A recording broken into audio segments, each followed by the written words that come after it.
Hello audience family. तो big boss OTT season 2 को popular social media influencer Elvish Yadav ने जीत लिया। तो चलिए आज इन्हीं की लाइफ स्टोरी पर नजर डालते हैं कि हरियाणा के मामूली परिवार का लड़का आज इस मुकाम पर कैसे पहुंचा।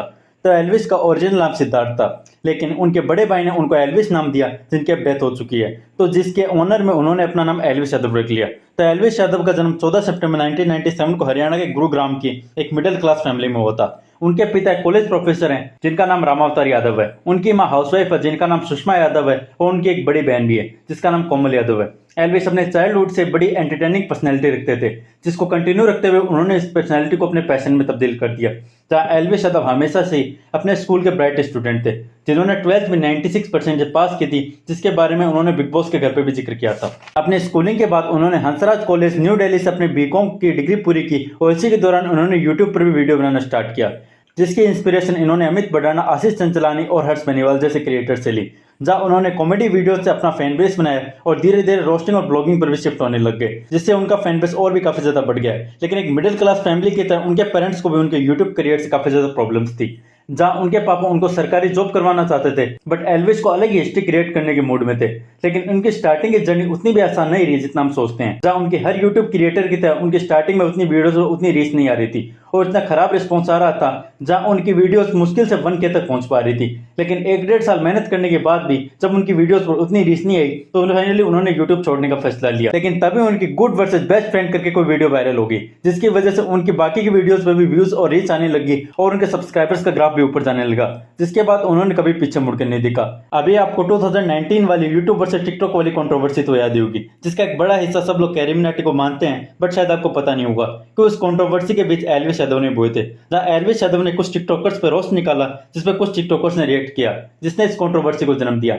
जिसके बाद उनके चैनल पे एक ऐसा बूस्ट लगा कि एक लार्ज ऑडियंस खुद को एल्विस का फैन बनने से रोक ही नहीं पाई।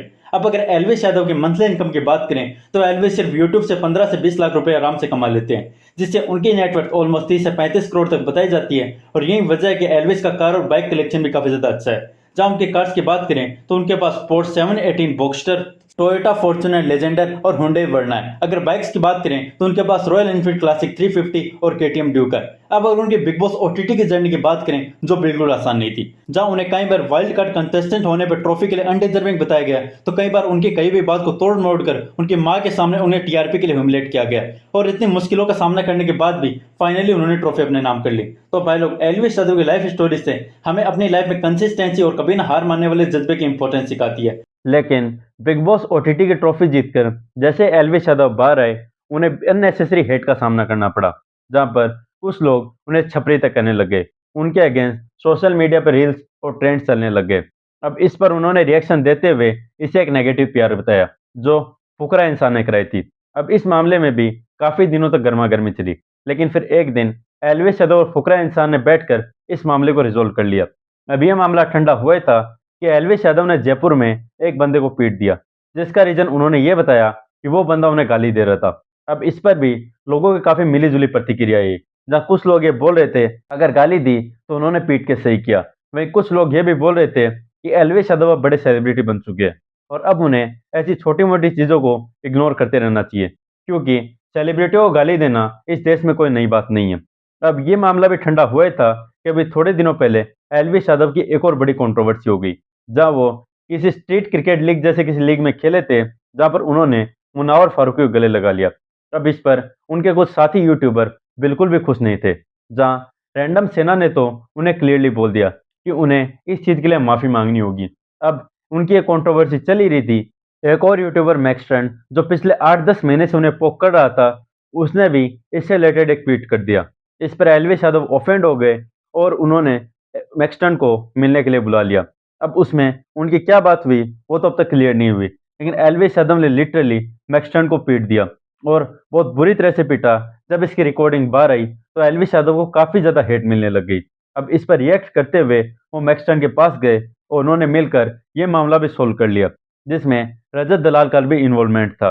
अब मैक्स ट्रेंड की कंट्रोवर्सी तो सोल्व हो चुकी थी, लेकिन रैंडम सेना अभी भी एल्विस यादव के पीछे बुरी तरह से पड़ चुकी थी, जो एल्विस यादव के खिलाफ काफी सारे नेगेटिव ट्रेंड चला रहे थे।